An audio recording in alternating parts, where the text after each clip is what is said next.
Bridal collections. ஆக்சுவலாக பார்த்தீங்கன்னா இதுவும் வந்து ஜாஸ்மின் அக்காவோட சாரீ தான். இந்த சாரீ அவங்க கொடுத்ததுலேயே எனக்கு ரொம்ப ரொம்ப பிடிச்ச சாரீ இது.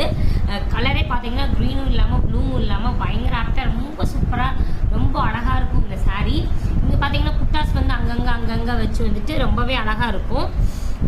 ரொம்ப சூப்பராக இருந்த ஒரு ப்ளவுஸு. இது ஆக்சுவலாக இது எப்படி பண்ணியிருக்கேன் அப்படின்னா பார்டர் வந்து அவங்க வந்து பார்டர் தான் அக்கா வேணும்னு சொன்னாங்க. ஸோ பார்டர் வேணும்னு சொன்னதுனால பார்டரை வந்து அழகாக வந்து ஃப்ரெஞ்ச் நாட் ரிங் நாட்லேயே அழகாக நான் டிசைன் பண்ணி அழகாக இங்கே சமிக்கியாக வச்சு பார்த்தீங்கன்னா ஜர்தூசி அங்கங்கே நான் ஃபுல் அண்ட் ஃபுல் பார்த்தீங்கன்னா ஜர்தூசி கொடுத்துட்டு இந்த புட்டாஸ் இது சாரியில் எப்படி அங்கங்கே புட்டாஸ் இருக்கும் அதே மாதிரி நானும் அங்கங்கே ஒரு புட்டாஸ் வச்சுட்டு இதை வந்து நான் டிசைன் பண்ணியிருக்கேன். பேக்கில் அதே மாதிரி பார்த்தீங்க அப்படின்னா ஃப்ரெஞ்சு நாட்டு ரிங் நாட்லாம் ரிங் நாட் போடல ஃப்ரெஞ்சு நாட் குந்தன் ஸ்டோன்ஸ் வச்சுட்டு லாங் ஃப்ரெஞ்ச் நாட் பண்ணி ரொம்ப அழகாக டிசைன் பண்ணியிருக்கேன். தேங்க்யூ ஃபார் வாட்சிங் மை சேனல்.